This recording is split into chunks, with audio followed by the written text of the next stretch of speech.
तो मूवी की शुरुआत में हमें शाओलिन टेम्पल दिखाया जाता है, जहां पर एक छोटा सा लड़का साधु की तरह एक साधारण सी जिंदगी बिता रहा होता है जिसका नाम होता है शी। और आज उसका कोई टेस्ट होता है, इसलिए वो बुद्ध भगवान से प्रार्थना कर रहा होता है। तब उसका एक सीनियर हवा में उड़कर उसके ऊपर अटैक करने के लिए आता है और यही उसका टेस्ट होता है। उस कमरे में एक अगरबत्ती जल रही होती है और उसके बुझने से पहले शी को अपना टेस्ट पूरा करना होगा। शुरुआत में तो शी बार बार चुप कर अपने सीनियर के अटैक से बचता रहता है, लेकिन जब सीनियर के ऊपर अटैक करने की बारी उसकी आती है तो पहले वो उसको सॉरी कहता है और हवा में घूमते हुए सीनियर को किक मारने लगता है।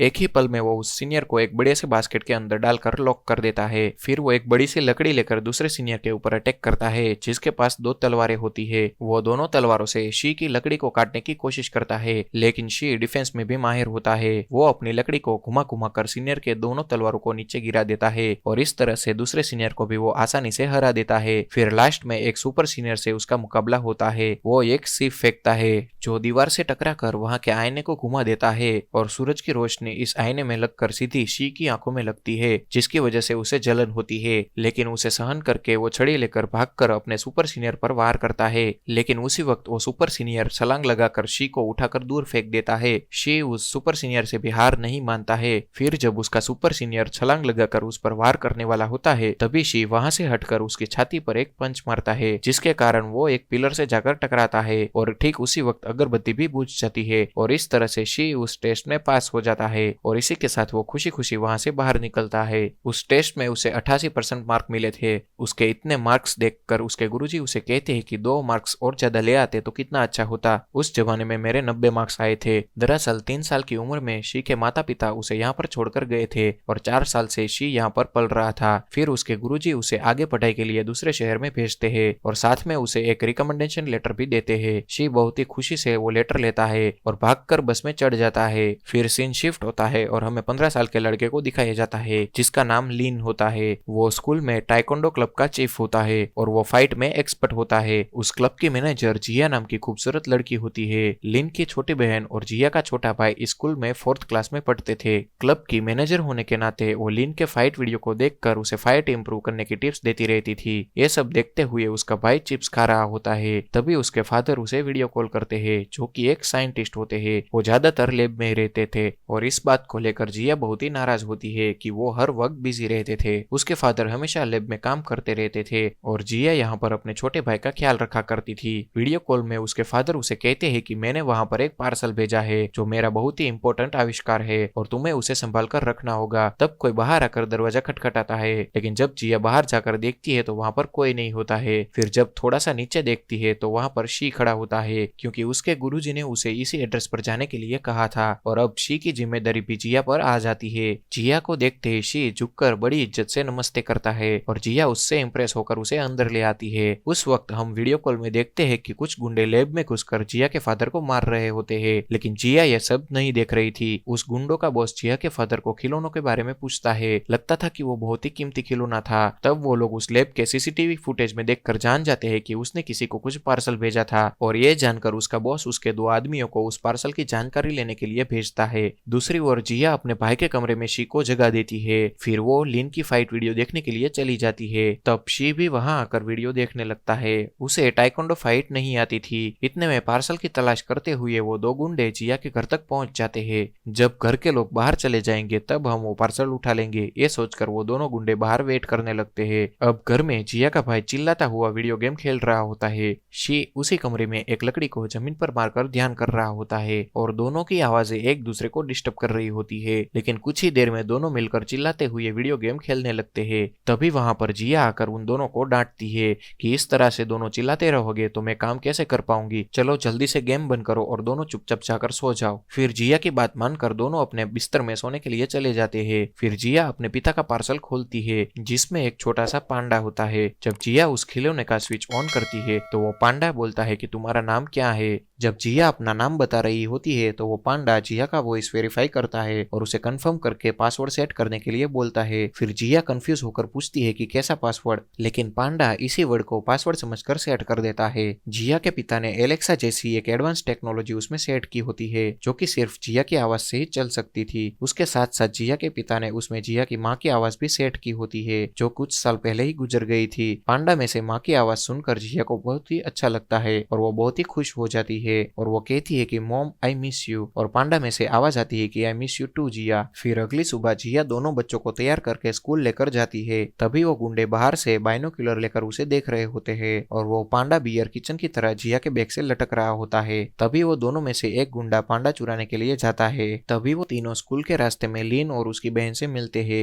लीन जिया को लंच बॉक्स देता है और बदले में जिया उसे फाइटिंग की टिप्स देती है कि तुम्हें इस तरह से डिफेंस करना चाहिए और ऐसे लड़ना चाहिए वगैरह वगैरह। सच तो ये था कि जिया लीन को पसंद करती थी और बड़े प्यार से उससे बात कर रही थी। फिर वो शी को उससे इंट्रोड्यूस करवाती है। तभी वो गुंडा पीछे से आकर उस पांडा बियर को चुरा कर ले जाता है, लेकिन तभी शी उसे देख लेता है और लगातार उससे फाइट करके उसे मार गिराता है और ये देखकर लीन को शी के अंदर का फाइटर नजर आता है। फिर वो उस गुंडे को एक तगड़ा किक मारता है और पीछे से आकर शी उस पर अटैक करता है और इस तरह से दोनों तरफ से मार खाकर वो गुंडा नीचे गिर जाता है। डर के मारे वो गुंडा लीन को पांडा तो दे देता है, लेकिन चालाकी से वो उसके हाथ से फिर से खींचकर भाग जाता है। फिर शी और लीन उसका पीछा करके बिल्डिंग पर चले जाते हैं और दोनों उस पर अटैक कर देते हैं। उनसे बचने के लिए वो गुंडा वहां से छलांग लगाकर नीचे गिरता है और जिया उसे कचरे के डब्बे में फेंक देती है। जिया का भाई उसके हाथ से वो पांडा छीन लेता है और उस डब्बे को सड़क पर धक्का मार देता है। फिर वो गुंडा वहां से डर कर भाग जाता है और अब अपना पांडा वापस लेकर जिया बहुत ही खुश हो जाती है। फिर शी अपनी क्लास में जाता है और उसकी टीचर दूसरे स्टूडेंट को कहती है कि ये शी है और ये कोई मामूली स्टूडेंट नहीं है बल्कि शाओलिन टेम्पल का साधु है। और ये जानकर सारे स्टूडेंट उसे सवाल करने लगते हैं कि क्या तुम कुंग-फू जानते हो या फिर बॉक्सिंग जानते हो। इस तरह के अलग अलग सवाल सब स्टूडेंट उसे पूछकर कंफ्यूज कर देते हैं। उसी दिन शाम को पीटी के पीरियड में शी ग्राउंड में होता है जहाँ पर हर साल बच्चों का फिजिकल फिटनेस टेस्ट किया जाता था और जो उसमें पास होगा वही दूसरे एग्जाम दे पाएगा। वहाँ पर पीटी पीरियड में भी जिया का भाई कुछ खा रहा होता है।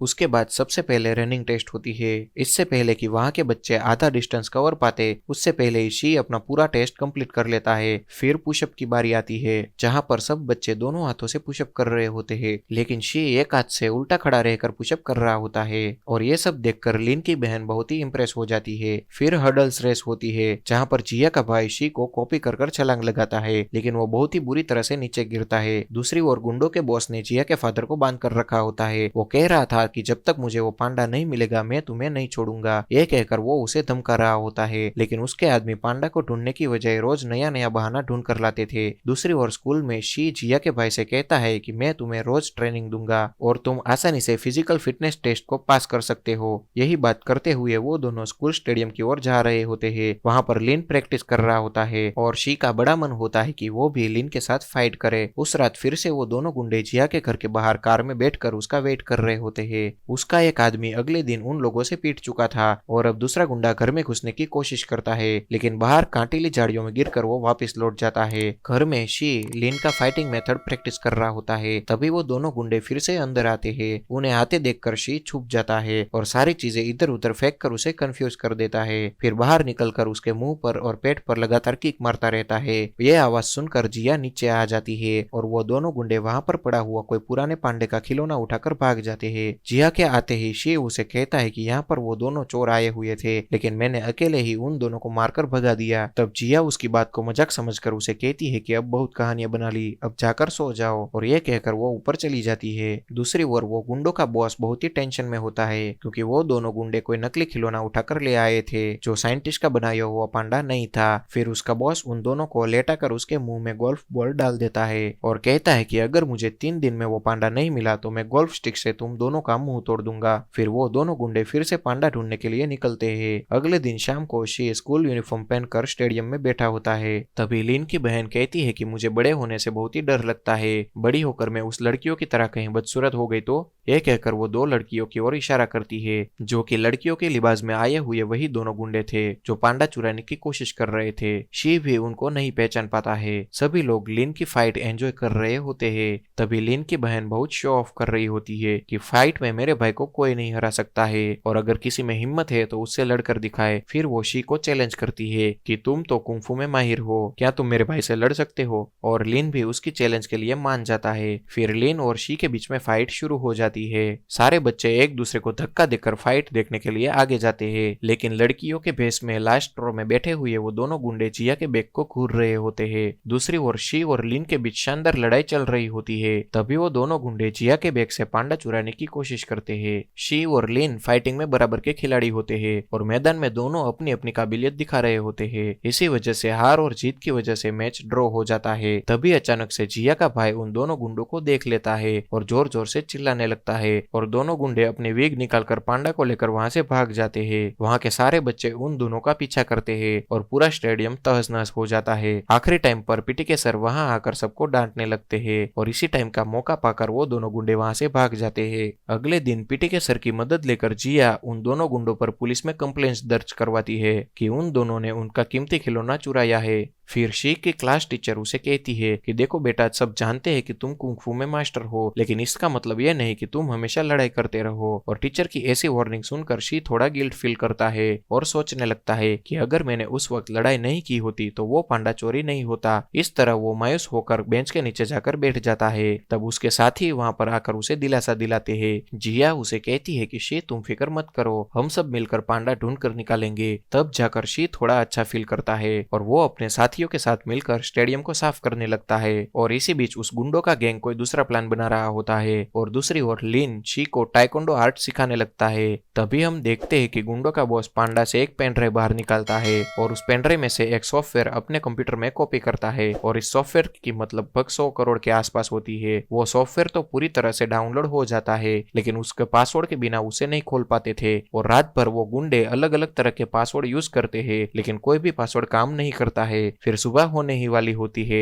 लेकिन उन लोगों को अभी तक कोई पासवर्ड नहीं मिला था। उनका बॉस टेंशन में आकर बड़बड़ाने लगता है कि कैसा पासवर्ड होगा, वो कैसा पासवर्ड होगा, लेकिन वो ये नहीं जानता था कि कैसा पासवर्ड ही आखिर इस सॉफ्टवेयर का असली पासवर्ड था, जो कि जिया ने अनजाने में सेट कर दिया था। और फिर टेंशन में वो जिया के फादर को पीटने लगता है और उसे पूछने लगता है कि बताओ इसमें तुमने किसकी आवाज सेट की है, क्योंकि उस आवाज के बिना ये सॉफ्टवेयर नहीं खुलेगा, बताओ वरना मैं तुम्हें खूब मारूंगा। लेकिन जिया के फादर अपना मुंह नहीं खोलते हैं। तभी जिया के फादर को जिया का वॉइस मैसेज आता है कि पापा आज रात मेरी बर्थडे पार्टी है, तो कम से कम आज तो घर आ जाइए। तभी वो गुंडों का बॉस कहता है कि मुझे लगता है कि तुमने अपनी बेटी की आवाज में ही पासवर्ड सेट किया होगा और तुम्हारे बदले मैं ही तुम्हारी बेटी की पार्टी में चला जाता हूँ। यह कहकर वो उसके फादर के फोन से जिया को मैसेज करता है कि मैं जरूर आऊंगा। फिर वो फोन लेकर निकल जाता है। दूसरी ओर जिया के साथी उसके लिए गिफ्ट खरीद रहे होते हैं। तब लिन की नजर पांडा वाले किचन पर पड़ती है, जो उसे जिया के खोए हुए पांडे की याद दिला देता है। घर में जिया पार्टी की तैयारी कर रही होती है। तब उसके मोबाइल में उसके फादर का मैसेज आता है कि बाहर आओ, मैं तुम्हारे लिए सरप्राइज गिफ्ट लेकर आया हूँ। और वो खुशी खुशी बाहर आता है, लेकिन गुंडे उसे किडनैप कर लेते हैं। तभी एंड वक्त पर उसके साथी वहां पर आ जाते हैं और उसके पीछे भागते हैं। तभी एक गुंडा उसे मारता है और गाड़ी लेकर वहां से निकल जाता है। शी और लिन साइकिल पर उसका पीछा करते हैं और जिया का भाई भी उसके पीछे हांफता हुआ भाग रहा होता है।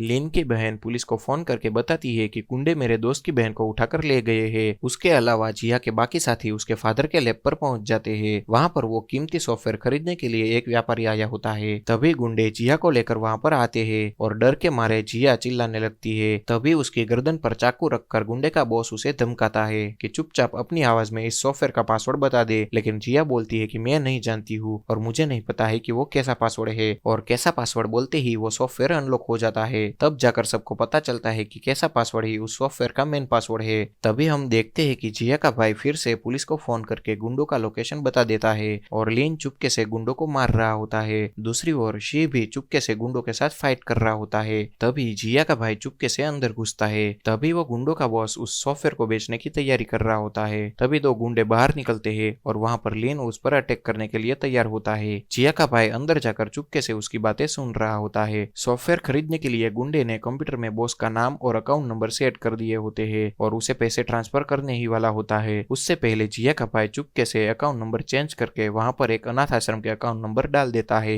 लेकिन इस बात से अनजान व्यापारी एंटर कर देता है और सारे के सारे पैसे अनाथ आश्रम के अकाउंट में ट्रांसफर हो जाते हैं, यानी कि पूरे 100 करोड़ किसी ट्रस्ट में चले जाते हैं। तभी वो गुंडों का बॉस बहुत टेंशन में आ जाता है कि अभी तक पैसे ट्रांसफर क्यों नहीं हुए। इतने में वो जिया के भाई को देख लेता है और उसे पकड़ कर ले आता है। तभी शी आगे के दरवाजे से अंदर आता है और सॉफ्टवेयर खरीदने वाले आदमी के बॉडीगार्ड को मार मार कर गिरा देता है। इसी बीच जिया और उसका भाई अपने फादर के हाथ खुलवा देते हैं। इसी बीच वो सॉफ्टवेयर लेने आया हुआ आदमी किसी भी तरह उस सॉफ्टवेयर को चुराने की कोशिश करता है और पैसे ट्रांसफर ना होने की वजह से उस गुंडों का बॉस उससे भिड़ जाता है। तभी वो आदमी कहता है कि हमने तो पैसे भेज दिए हैं और गुंडों का बॉस चिल्लाता है कि पैसे अभी तक मेरे अकाउंट में ट्रांसफर नहीं हुए हैं। ये कहकर उन दोनों के बीच में फाइट हो जाती है। फिर उस आदमी के बॉडीगार्ड और गुंडों में जबरदस्त फाइट होने लगती है। उनसे बचकर गुंडों का बॉस पेनड्राइव को एक पेटी में लेकर भागने लगता है। तभी शी उसका पीछा करते हुए बाहर आ जाता है। उसी वक्त एक गुंडा लिन को पटक देता है जो उस पर अटैक करने के लिए बिल्कुल तैयार होता है। फिर लिन और शी दोनों मिलकर उस पर अटैक कर देते हैं। दूसरी ओर जिया का भाई और उसके फादर उस गुंडों के बॉस का पीछा करते हैं और भागते वक्त वो एक जगह पर फंस जाता है। फिर वो तीनों मिलकर उसे खूब पीटते हैं। अभी तक शी और लिन उसी गुंडे से फाइट कर रहे होते हैं। तभी शी हवा में उड़कर उस गुंडे के बैक साइड पर किक मारता है। उसी टाइम लिन भी छलांग मारकर अपने दोनों पैरों से उस गुंडे का गला घोट देता है और वो वहीं पर गिर जाता है। तभी वहां पर पुलिस आ जाती है और गुंडे की टीम को और सॉफ्टवेयर खरीदने वाले आदमी की टीम को दोनों को पकड़कर ले जाती है। फिर वो सॉफ्टवेयर फिर से जिया के फादर को मिल जाता है और वो अपने दोनों बच्चों से प्रॉमिस करते हैं कि अब मैं काम के नाम पर ज्यादा बिजी नहीं रहूंगा, अब तुम्हारे साथ ही ज्यादा टाइम बिताऊंगा। फिर इस मूवी के लास्ट सीन में हम देखते हैं कि स्कूल का एनुअल फंक्शन होता है जहां पर बच्चों को प्राइज दिए जाते हैं और फिर वीरता का पुरस्कार शी और जिया के छोटे भाई को दिया जाता है जिन्होंने हिम्मत से गुंडों का सामना किया और उन दोनों को पुलिस के हवाले कर दिया। इतना ही नहीं, उन्होंने दूसरे स्टूडेंट को भी मार्शल आर्ट सिखाया था। उसके बदले में प्रिंसिपल उसे शाबाशी देते हैं। फिर आखिर में हमें लिन को दिखाया जाता है जो नेशनल लेवल की टाइकोंडो कंपटीशन में अपना परफॉर्मेंस दे रहा होता है। जिया, शी और उसके साथी उसको चीयर कर रहे होते हैं। लिन की शानदार परफॉर्मेंस के कारण वो कंपटीशन जीत जाता है और इसी के साथ हमारी ये मूवी यहाँ पर खत्म होती है। तो दोस्तों, अगर आपको हमारी ये वीडियो अच्छी लगी हो तो प्लीज लाइक करें, शेयर करें और सब्सक्राइब करना बिल्कुल भी ना भूलें।